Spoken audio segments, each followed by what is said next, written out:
Let's kick it off. We're ready to broadcast our panel. Thank you, everyone. Well, hello, everyone. Welcome. I'm Sharice Bramon Weaver, President and CEO of the Brotherhood Crusade. Thank you for joining us for Legacy and Bridging Communities of Faith, a conversation with community leaders honoring Black History Month through partnership. Before I move on, I would like to have a moment of silence for the people of Ukraine and our ancestors who sacrificed for all of us to have a better quality of life.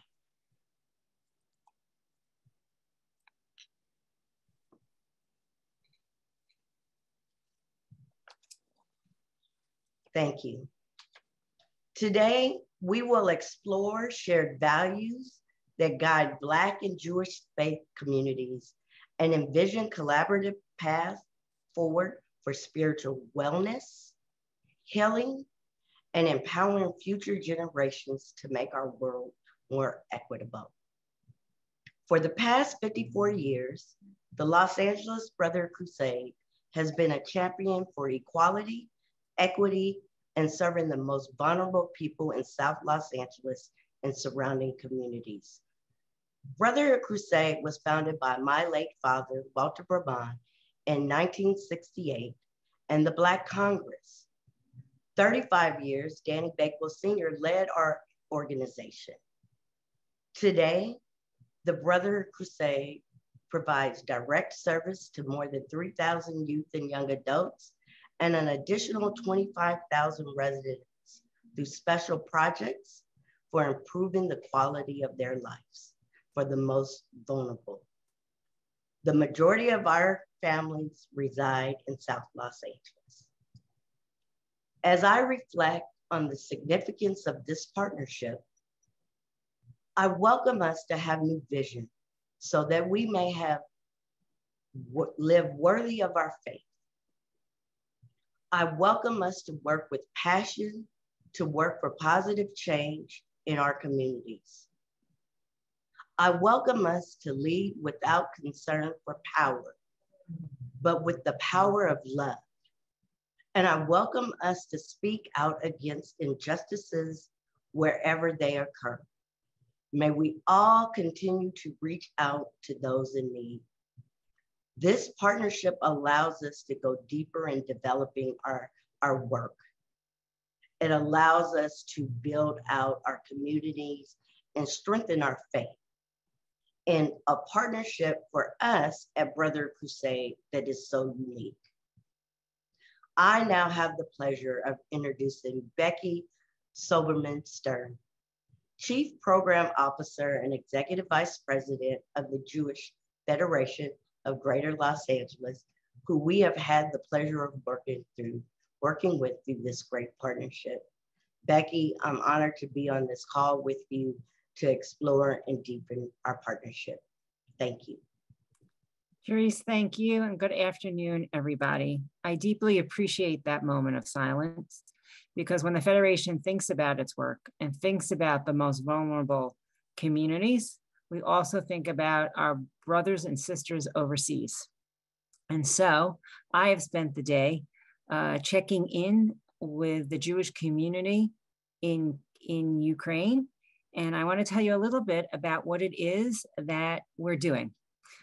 We partner deeply with folks that are on the ground in the Ukraine.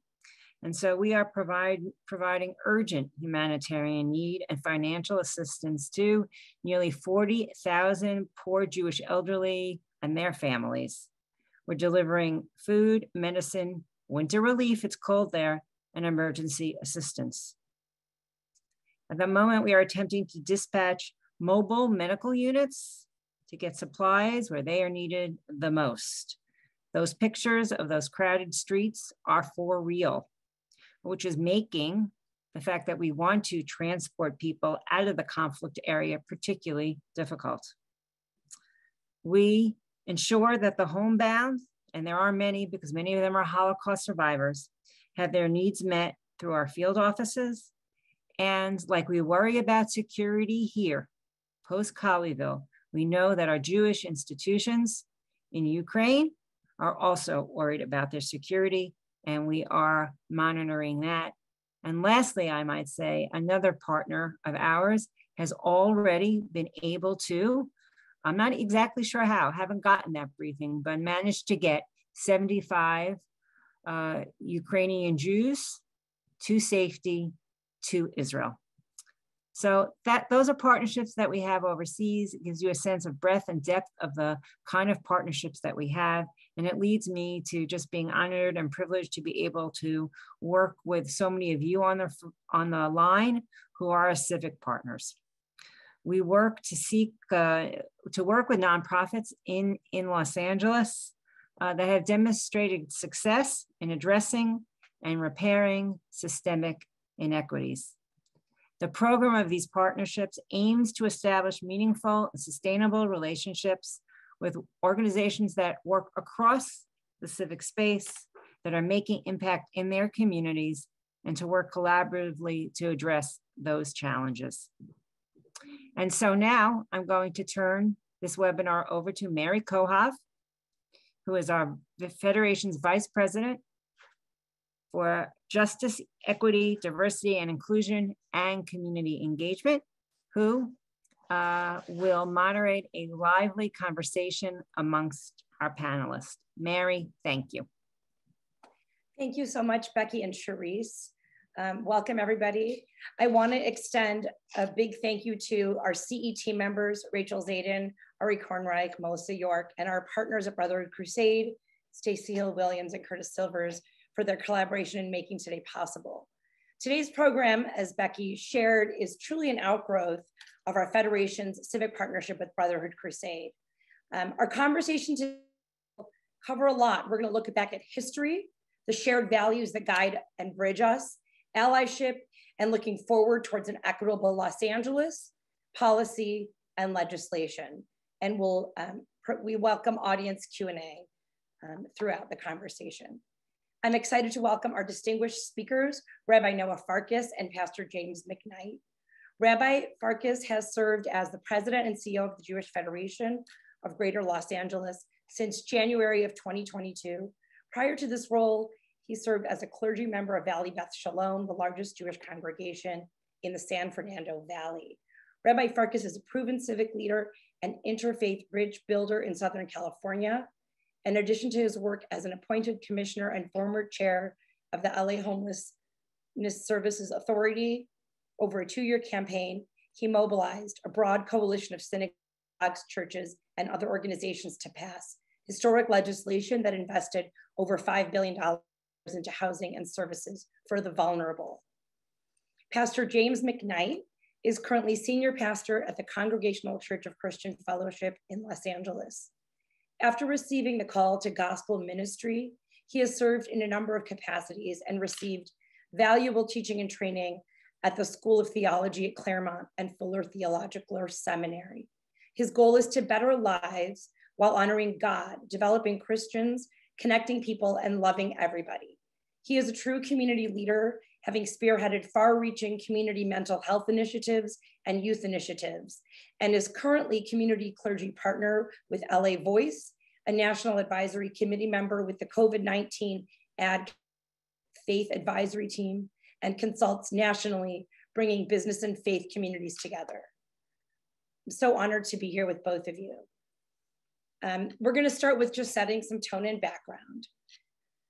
As part of Black History Month's theme this year of health and wellness, this week's theme is spiritual wellness, so relevant given the struggles of the past several years. As spiritual leaders in our communities, how are we doing? And how are you doing? We can start with Pastor McKnight.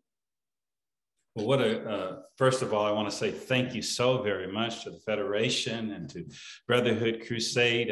Down through the years, both organizations have done great work in our community. And I like the word alliance. I like the word partnership. So it's delightful to be a part of this today. I certainly want to give proper respect to Rabbi Farkas, and we'll jump right in. The question is, hey, how are we doing and how am I doing in terms of what's going on in our city and what's going on with partnering? I'll start with myself. Personally, like so many, this is a very challenging time. The valleys are low and the mountains are high. But there is always something that comes along to let you know that God is up to something. And so personally, as it relates to the partnership, one of the things that has excited me is my work with LA Voice, multi-faith community, and legislation, advocacy, inclusion, justice issues. Being a part of that warms my soul. So that's the thing that does benefit me. As it relates to the macro context, I think we have done some things well, and we've got a lot of work to do. As long as people with the image of God are being brutalized, are being abused because of their ethnicity, because of whatever reason, we have lots of work to do. But here's the good news. I'm hopeful that gatherings like this will stimulate proper change. Thank you so very much. Thank you, Pastor McKnight. Rabbi Farkas, we'd love to hear from you. How are you doing? How are we doing? Thanks, Mary, and thank you to everyone who organized this. And Pastor, thanks you for joining us today. I think it's really important. So you're asking how I'm doing and how I think the community is doing. So I'll start with myself. I am tired but vigilant. I feel overwhelmed but not daunted. I feel challenged but invigorated. This is a very difficult time that we are in. Just today, as Becky had explained, our organization, the Jewish Federation of Greater Los Angeles, really has helped for over 100 years, has helped Jewish communities both here and abroad, facing great and deep challenges. And today, with the invasion of Ukraine, we know that there are tens of thousands of Jews who have now become refugees, and we are working very hard with our partners across the globe to make sure that they are taken care of. So that's part of how I'm doing, is I'm holding that today. We have staff members at our federation who are in a hard way today because their families are in Ukraine or they came from Ukraine. And some of them have now heard from their families, which is good, but they're holding a lot of emotional space and spiritual space. So I'm feeling for them. And then I'm feeling for this whole country. The community itself has been overwhelmed even before COVID with whether it is with systemic racism or with a mental health crisis, an opioid crisis, a teen suicidality crisis and depression crisis. And then COVID came a couple of years ago, and it was like taking a bonfire and pouring gasoline on it. And everyone's issues just got louder and harder and fiercer.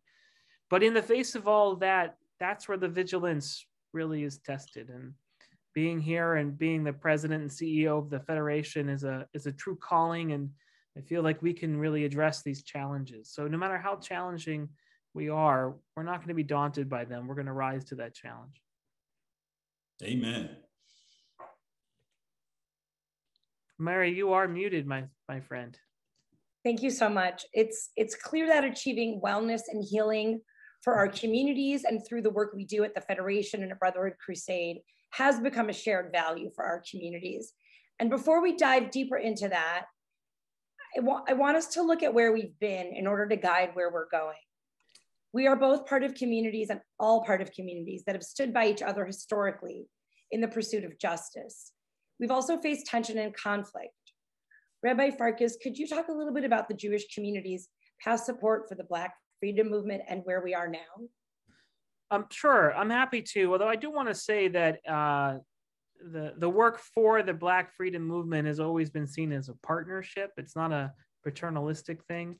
In fact, I would say that our own freedom, our own flourishing is clearly dependent on each other, on trying to lift each other up. But we've had a long history of our communities working together, whether it was during the famed civil rights movement when in St. Augustine, Florida, at the beginning of the movement, there was a segregated swimming pool that we tried to desegregate. And on doing so, the owners of that pool, the community owners of that pool, tried to take a few Black folk that were in the pool and wouldn't allow anyone in. And 14 Jewish rabbis showed up and jumped in the pool with them to try to demonstrate desegregation. Or the famous marches with Martin Luther King in Birmingham and in Selma, where a number of rabbis participated. Or even at the March on Washington, the speaker that introduced King right before King came and gave his now famous and glorious "I Have a Dream" speech was Rabbi Joachim Prinz. He himself, a refugee from Germany from the Holocaust, and he gave the opening talk that introduced King. To even here in LA with what I think was probably the most powerful interfaith coalition in the history of the city, with the Tom Bradley Coalition, brought together Jews and Mexicans at the time and other Latinos and the Black community to create a very long, multi-year, dynamic coalition that really transformed this city. So in many ways, our communities have always worked together. And it's just really important, again, to end where I began, which is that helping each other is in effect helping ourselves.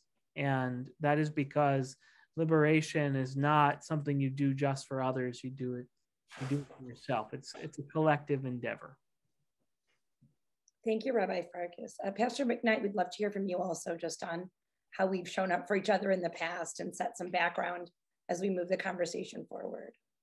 Yeah, I was blessed by Rabbi Farkas's remarks. I was thinking about something that I learned about years ago when two tall trees in the proverbial forest, Rabbi Heschel and Dr. King, had a beautiful partnership. They met in Chicago. They became fast friends.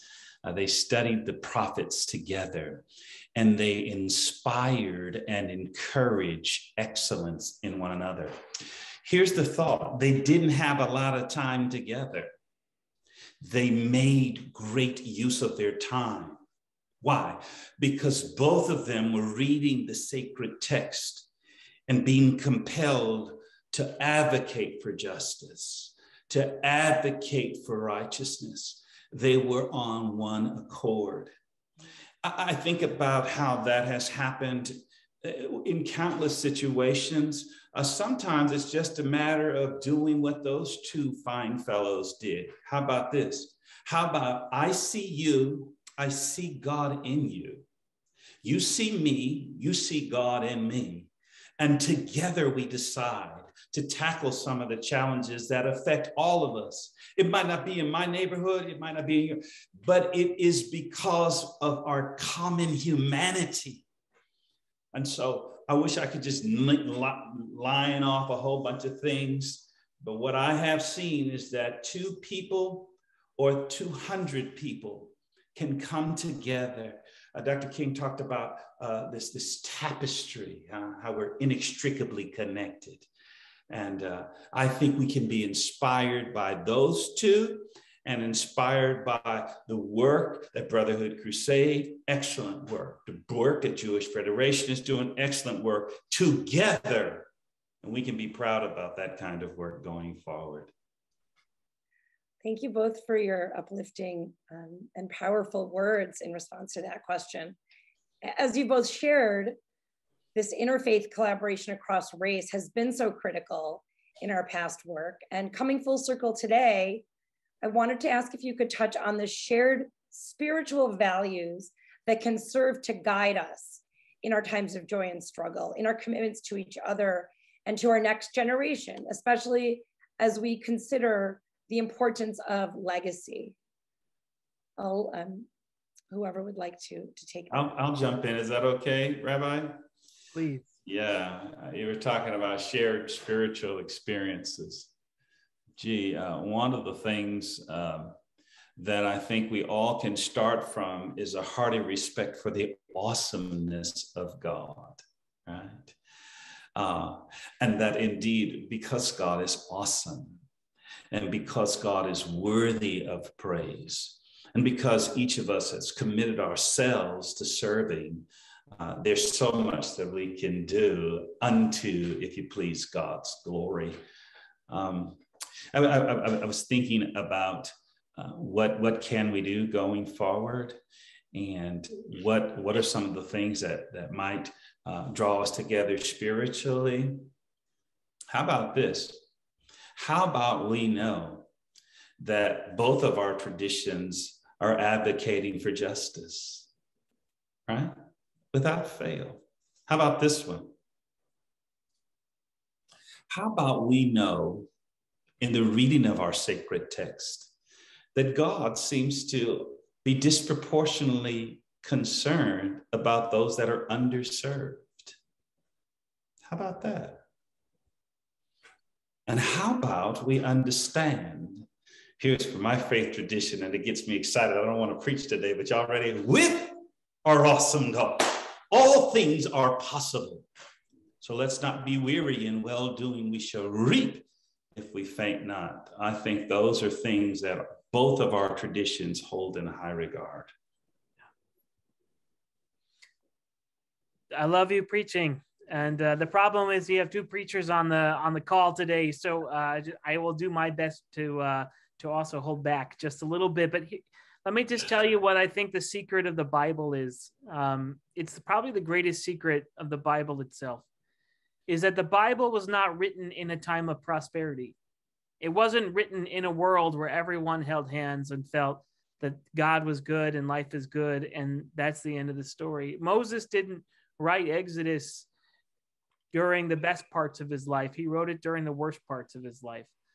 Abraham didn't experience his trials during the best parts of his life. It was the worst parts of his life.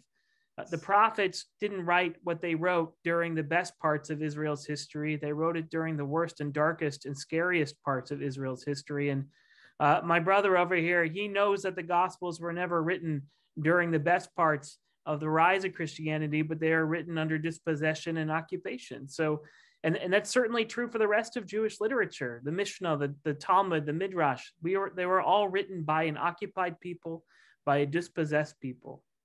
Which means that the secret of the Bible, no matter where you come from and no matter what your tradition is that the purpose of the Bible is to take the dark and the scary and the messiness of life and give you a different vision. It says the world doesn't have to be this way.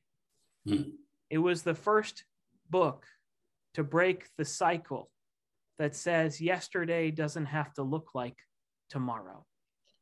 And if you step into the future, and if you can create the future that you see as a vision, then you can actually live in a world where we don't need the Bible anymore because we fulfilled its teaching. And if you can get to that place, you understand that both of us, both Jews, Christians, Muslims, anyone who believes in a positive future, a redemptive future, we have something to work for. And now the question is, how do we get to work?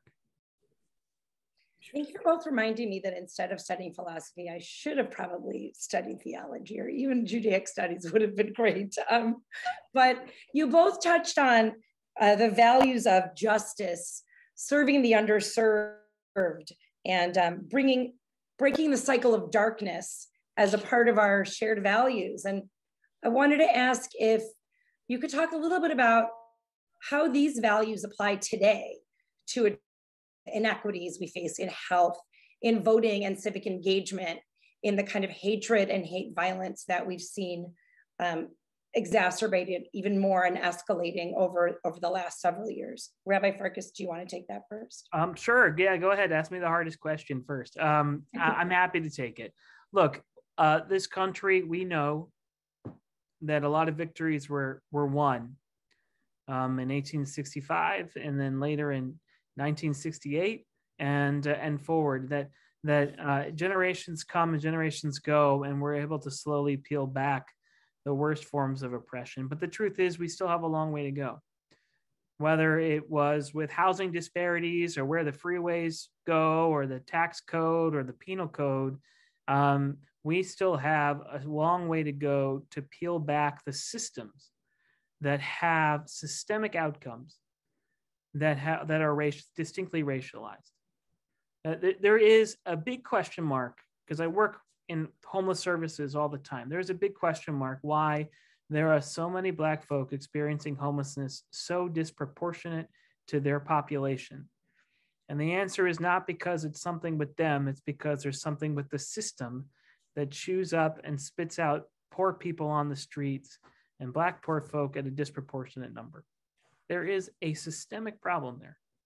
We know that health disparities in our communities are related as much to race as they're related to your zip code, which means that sociology and economy are related to each other. And we shouldn't live in a world where your zip code dictates your life expectancy. And so we know that there are a series of deep and challenging problems ahead of us that are in fact harder to see than they used to be because of how laws have changed. So we have to take a harder and more thoughtful strategy about how we change these racialized outcomes. So that's the first thing. And then the second thing is I look at the world today and I think about just how hard up our kids are, how much anxiety they feel, whether it has to do with their schooling and their homework burdens or their sense of bewilderment at a world that feels like chaos, and how we can work together to try to give them a vision of a better world, one that's cleaner, one that's healthier, and one that's more just. And that to me feels like a worldly challenge that needs a worldly solution. Thank you, Rabbi Farkas. Pastor McKnight, we'd love to hear from you on these values and how they impact addressing inequities today. Now, when I was thinking about the question, thinking about what the rabbi shared, and thinking about some of the things that we face in our communities, one thing that I want to say is that I hope that we won't be walking around with shriveled up hearts because we've been in it so long.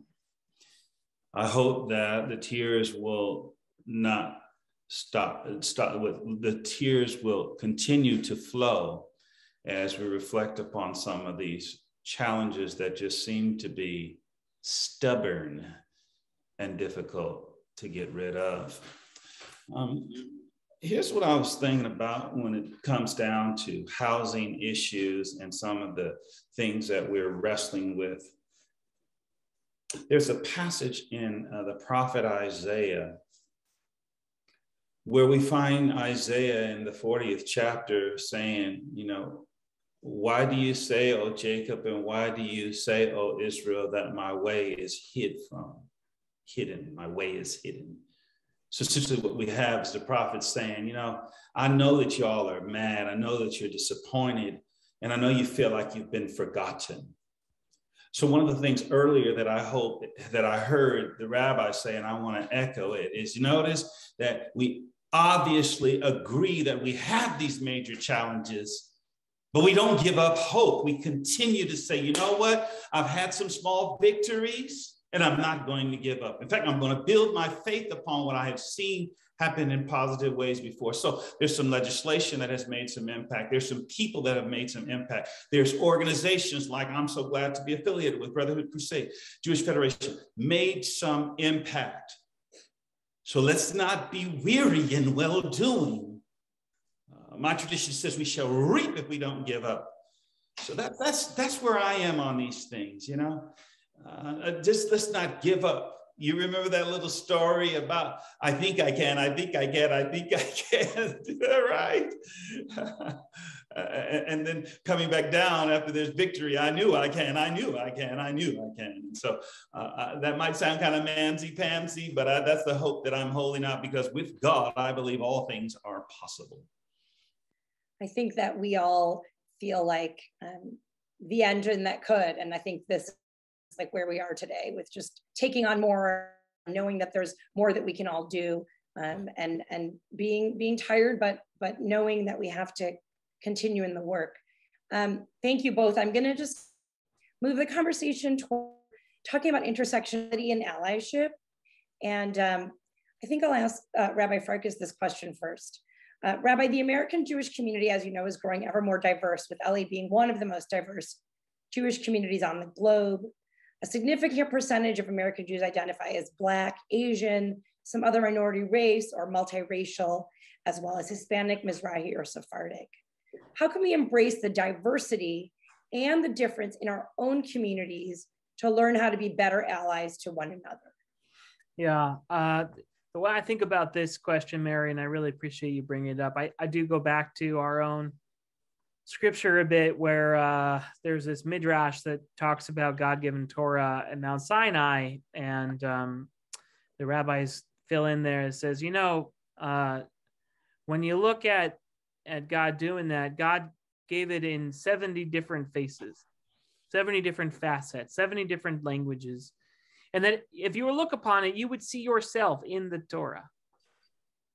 And the truth is that Jews have always been a multiracial, multi-ethnic community, bound together by a religious and covenant that feels like it transcends the simple faith, no faith divide.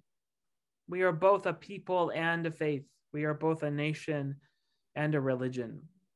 And unfortunately, for a long time, some of those faces were not included in the way that they should be. And so it's time to learn what language, what Torah they can bring to the table. How can we really get to this pluralistic place? And I also just want to point out that one of the anti-Semitic tropes that floats around in communities is that Jews are both too white and not white enough, depending on your own political proclivity, I should say. And then we know that anti-Semitism fuels white supremacy.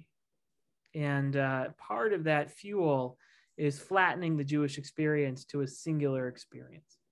And so having folks with different racial, ethnic backgrounds celebrate their Jewish life, be centered in these conversations, gives a lie to the anti-Semites that says we're all just one monolithic people with one monolithic look, with one monolithic culture, with one monolithic way of being in the world.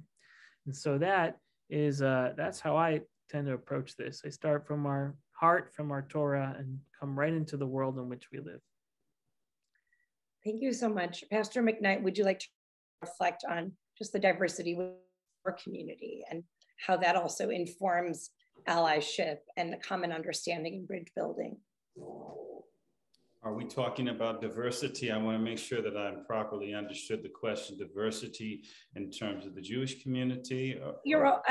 Our community, your own community. I think the goal here is to recognize how rich we are within our own cultures. That there are more intercultural differences than intercultural ones, and that there's so much more commonality across faiths even. Yeah, I was thinking about this, and there's a story that shows up in the Hebrew scriptures where King Saul has gotten himself in a little trouble, and Samuel's got to go and bring forth the new king, the second king. And so it's a beautiful story because they say they're going to go over to Jesse's house, and imagine the community's all excited. One of Jesse's boys is going to be the king, and they march out these fine ones. And finally, Samuel says, yo, he didn't say yo, excuse me, that was the urban translation. He said, do you have anybody else?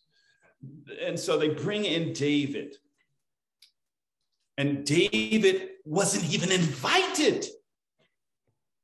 And so sometimes we've got to understand that what other folks have looked over for whatever reason is beautiful and valuable to God. Yeah.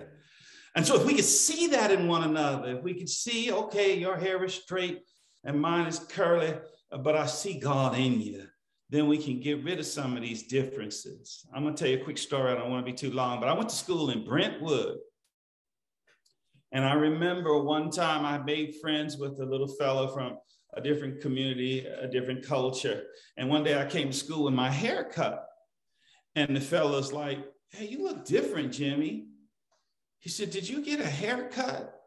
And I said, yes, I did. And he looked at me and he asked, how do you cut your hair? You know, and it could have been a source of great tension because, you know, we could be funny about our hair, but I told him. And then I realized that I didn't quite understand how he would get a haircut. You know, I said, so with honest inquiry and respect for one another, we grew. And so I think that's one of the ways to help folks who have difference, honest inquiry in safe spaces to get a better understanding and sticking with what we all can agree on. I think that'll help. I really do. Thank you so very much. I want to take an audience, which I think will be a great transition as we get more to hearing from our legislators. The question is, faith leaders across the city have partnerships and workshops. How do we do better at getting the average person from each of our communities to fully engage and break some of the ignorance and negative misinformation that exists more than it should about communities? How do we get people to seek first to understand instead of judging? I don't know if either of you have any thoughts. I know it's a big question. I think I'm a big believer of putting people in the way of experiences, creating opportunities for our communities to experience each other. And I mean, I love this. I love talking Bible. I love being with the pastor. But the truth is that if we really want to create that civic engagement, we have to find ways for our folks to experience each other in the most natural and organic way possible. And in those moments when you've built a little bit of a relationship, have some of those tough conversations, the things that are floating in the background, so we can just get them out of the way. And as I said earlier, just get to work. So I'm a big fan of finding ways of creating encounters, putting people in the way of an experience where the experience comes to them and they're experiencing something together. I think if we're going to affect some legislative change, we are going to have to address the issue of trust. And trust is built over time, oftentimes through some difficult things happening side by side. And I think that one of the challenges that we have when we start looking at legislation, looking at community transformation, looking at improving justice and inclusion and equity, is that it's hard to create that safe space. You know, I come in with my proverbial fists up or my shield up, and I've made assumptions about that one, which is on the other side. And so I'm looking for people who are skilled at facilitating to bring folks together, who perhaps have trust on both sides. And maybe that is the role of our electeds who have trust in various parts of the communities to summons us together and to speak to our best selves. It's not easy. My father used to say, if it was easy, James, it would have been done already. So let's continue to fight the good fight. Well, I just want to thank you both. And before we transition to hear from Gerald Evans, who's with us from the Brotherhood Crusade youth program, who will share some spoken word, I'd just like to offer a chance to hear any final remarks from both Rabbi Farkas and Pastor McKnight. I want to say thank you, Mary, for hosting with kindness. I want to thank the fine folks at the Brotherhood Crusade, the fine folks at the Jewish Federation, who thought it not strange to take organizations and bring two together and then bring it out to the greater context so that we can grow together. I just want to say that in closing, you can't do everything, but you can do something. So be inspired by the work of these organizations and then roll up your sleeves, open up your eyes, bright, pull your shoulders back and speak up and act up in the cause of justice. We can do it. We can do it. We can do it. Thank you so much. Thank you, Pastor McKnight. Thank you. I'm just going to say amen. There's not much more to say. I think bringing us together and getting to work. Amen. Amen. Thank you so much. And now we have the pleasure of hearing from Gerald Evans. And after that, we will move into a conversation with Assemblymember Jesse Gabriel and Senator Sidney Kamlager. Gerald, take it away. Good afternoon. Wow, thank you so much for just having me. The conversation thus far has been extremely incredible, enlightening and edifying. I thank both Pastor McKnight and Rabbi Farkas for just the words. It's just really great to be in this space and hearing that there are so many people out here who are encouraged. Something that I took away from what you guys were saying right before I get into my piece is that there's this daunting task that we have, especially being in this younger generation. We look at the task before us, and sometimes it's something that, you know, it varies in degree from person to person, but it's very, very hard for us to wrap our minds around. There's a question that floats around all the time, is that, you know, why don't we have another Martin Luther King Jr., you know, leading the charge? And the truth is, there are many people who are just like that, but the task before us just seems insurmountable. And when we look at the task, we think that it's too much for one person to handle. And so we have to now figure out a way to just encourage people to take a step. When you take one step, it encourages someone else to be able to take a step. And that's how you build it. The same way you build a house, you lay one brick at a time, and eventually you get that house or that building or that ultimate goal. And so just listening to you guys just speak, that was very, very encouraging for me. You know, and I just want to thank you guys for that. I want to thank Brotherhood Crusade for bringing me on board to be able to share this piece with you guys. It's called Mountaintop. And it's, you know, it's rhythmic lyrics that are attached to it, but I won't share those today. Mountaintop. On the rise from a fetus, I saw the new meaning. As time progressed, I lost meaning. I thought Black to be meaningless. I fear for new fetuses, wish that time would just retract and we'd have Black kings and queens again. I'm lost in this aura of hatred. What will it mean to make it? If I saw death at 29, how would my mama take it? Darwin said the strong survive. I say I'm blessed to make it. I see these cowards duck and hide behind the guns they're raising. Designer labels kill. I guess the price for people pleasing sells the souls for thrill. Anything to feel important, I'm royalty. If there's a God who has love for me, I want to change the world, but I'm at war with the lust in me. I'm trapped in the system. I know the system's corrupted me. I'd rather fail as you, because being me is not enough for me. Got secret obsessions. They pinned his tail, taught a lesson. I guess the crime didn't meet punishment. Prison time was his death.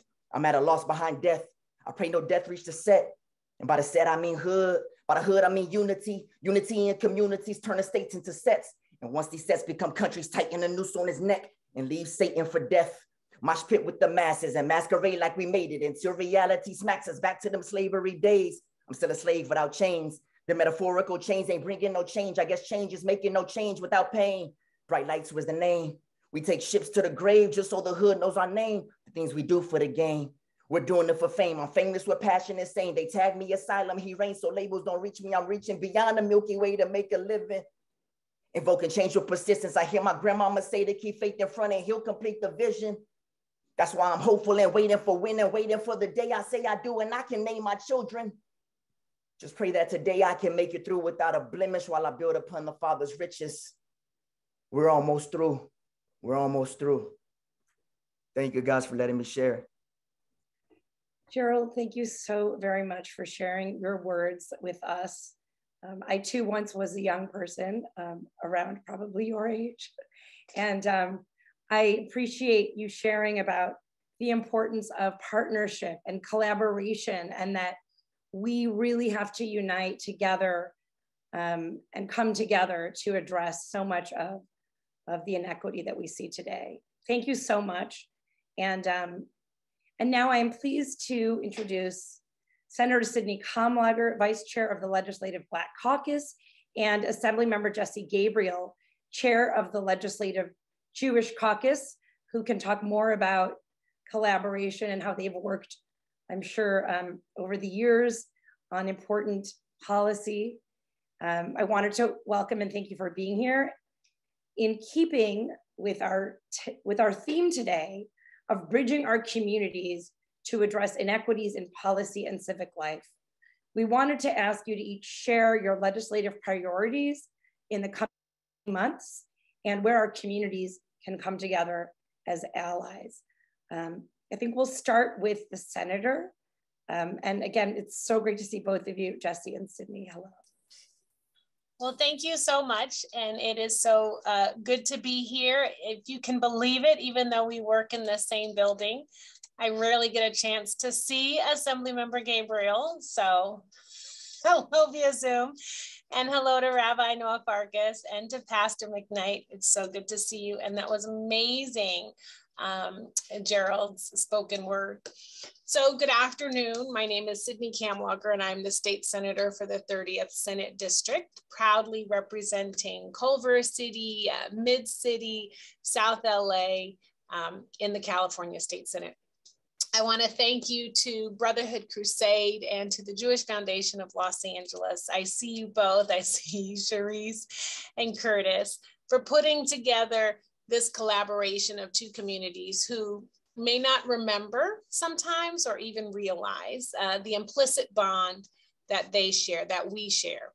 And the fights of the Jewish community and those of the Black community are shared. I mean, we have a shared history from way back in the day, which actually we talked about on the Senate floor today, when HBCUs were the places that provided a place of refuge for Jewish scholars who were fleeing Nazi Germany, when other much more famed institutions and universities and colleges refused them, to Jewish activists supporting the movement that helped usher in Ford versus Brown of education, to today, when we are both calling out the rise in hate crimes that are impacting our communities, right? And finding innovative ways to partner and to continue to advocate for increased, sustained voting rights. It has been a pleasure for me to partner with the Jewish Caucus and to learn from my Jewish colleagues in this space so that we can further our shared goals of autonomy and religious liberty.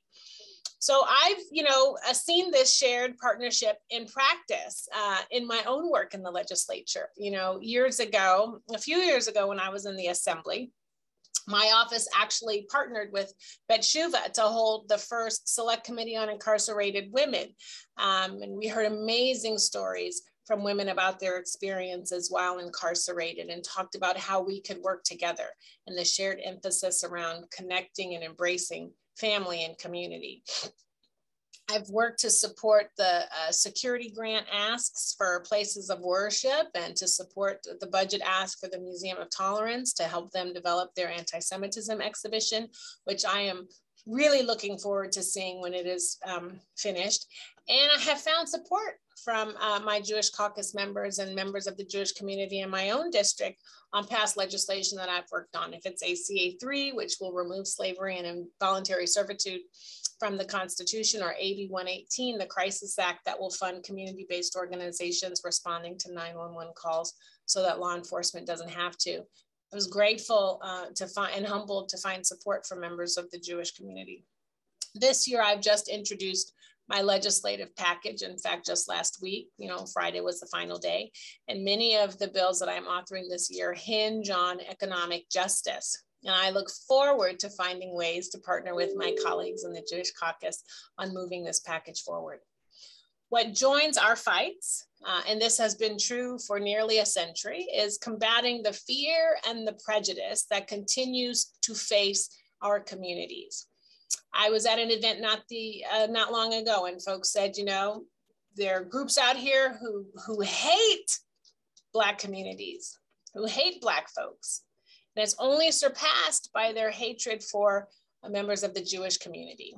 And we have to rise up collectively and talk about both of those things and stand up to it.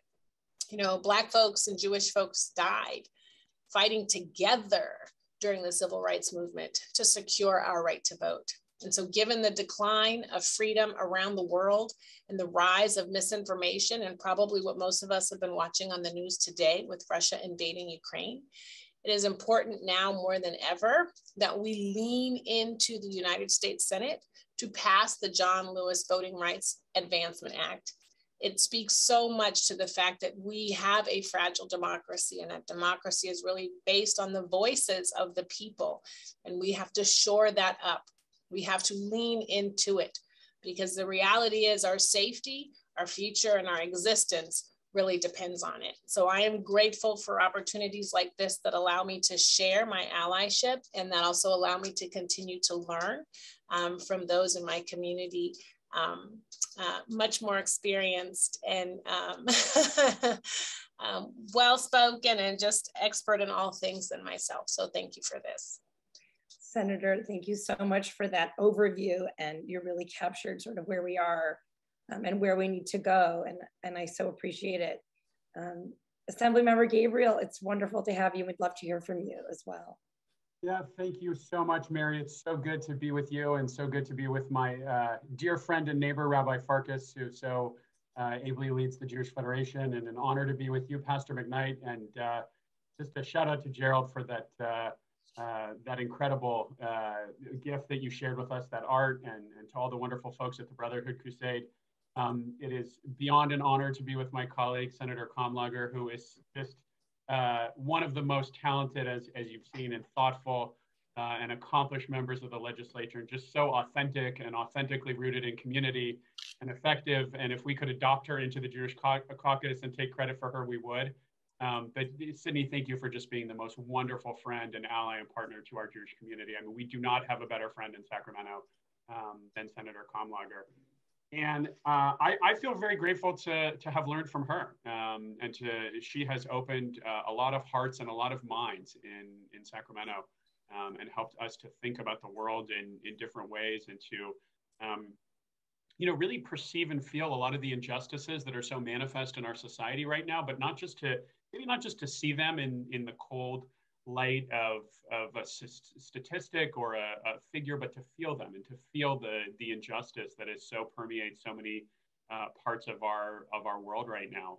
And our Jewish caucus, we always, every year, we do two things when in terms of defining our mandate and the bills that we carry. One of those is a bill package that we put together that we call our priority bills, that often have to do with things like anti-Semitism and hate crimes and community security, making sure that people in our community can worship freely and without fear. But we always work to do that in partnership with other communities, because we know that folks in the Black community, folks in the Muslim community, LGBTQ folks, others are also facing these challenges from hate-motivated violence. So that will continue to be a major priority for our caucus this year. And we're so grateful for the partnership of the Federation on that, which has been a longstanding partner on efforts on hate crimes and community security. And certainly something we feel called to do with greater urgency following those really scary events in Colleyville, Texas, right? Another reminder of the hate and the bigotry that is a threat to our community and to other marginalized communities. But in addition to our priority bills, we always, every year for the last couple of years, have had what we call our Tikkun olam bill package. And so for those of you that are familiar with Hebrew, you know that Tikkun olam is the Jewish notion of repairing the world. And we feel very compelled that the work that we do as a caucus should not just be about our community and not just about our narrow interests, but that we have an obligation rooted in our values and rooted in our teachings and our traditions to uplift the vulnerable, irrespective of what they look like, whether or not they are members of our community or not. And so every year we have put together a number of bills that our caucus has gone behind that we think help advance equity, help to uplift folks who are overlooked or been cast aside. And proud that one of our Tikkun olam bills last year had to do with making our justice system a little more just, with getting rid of mandatory minimums for non-violent drug offenses. We understand very clearly the racial disparities that are so firmly rooted in much of our criminal justice policy. And Senator Kamlager has been such a leader on those types of issues. So we are going to continue to work on those issues. We are going to continue to strive to do it in partnership with our allies in the other ethnic caucuses, and certainly the Black caucus. And I was listening to a little bit of what the pastor said. Sometimes that requires complicated conversations, right? I mean, we come from different communities all over the state, And, you know, I represent the West San Fernando Valley. And, you know, if you drive through my community, you might think everybody in California had Jewish neighbors. I've since learned that's not actually the case. But if you drive down Ventura Boulevard in Encino, you might think that. But, you know, we have had those conversations Sidney and I have had some, the Senator and I have had some really powerful conversations. And, you know, to the pastor's point, politics sometimes forces moments of tension. It can force conflict. And I just feel so blessed that we have legislators like Senator Kamlager who are willing to take a step back and have those conversations in really constructive ways. And we often find that even though our communities, on the surface, there may be some obvious difference, underneath, I think there are a lot of shared experiences and a lot of shared values, things that are really, really deep, that go to the core of who we are, why we are motivated to be in public service, the things that our communities are fighting for. And if you can get just past those surface differences, there's such incredible opportunities for partnership between our communities. So we in the Jewish Caucus are looking forward to supporting the Senator and the Black Caucus and their bills, you know, irrespective of whether or not they might be popular in the moment, because I think that they speak to these fundamental themes of justice that are so deeply embedded in Jewish tradition. And so we are just grateful for the partnership and grateful to be here. Well, I'm just so honored that you're both able to join us, and I wish we could continue this conversation, but we're come on the hour. So I want to thank you both for your leadership and for setting an example of the kind of allyship that we hope to see between our own communities, and for, you know, folks on this call in our audience who are always looking for what can I do and get involved. And thank you for sharing the roadmap ahead for what it looks like legislatively and with our civic engagement work. I'm gonna just finally, before I turn it over to Rabbi Noah Farkas to give a closing prayer, I just want to thank again everyone for having joined us today, our partner Brotherhood Crusade for working so closely with us to make today possible, and for everyone else who has joined us here, our distinguished speakers and panelists. Thank you all so much. Rabbi Farkas. Thank you everyone for joining us. It's been really great conversation. It was so good to meet some of you and to reconnect with others. Let's just take a moment to close in prayer. Ribono Olam, God of the universe that unites us in prayer today, let us remember to make our hearts soft enough that we feel the pain of each other. Give us the strength in our hands to work towards justice, eyes to see a future that is better than the past, ears to hear your call. It brings us forward in love and in life. And give us the resolve to reach across boundaries, the resolve to reach across borders, the resolve to reach across the globe, to create a stronger and more flourishing future for us all. And together we say, Amen. Thank you, everyone. Have a great evening. Thank you.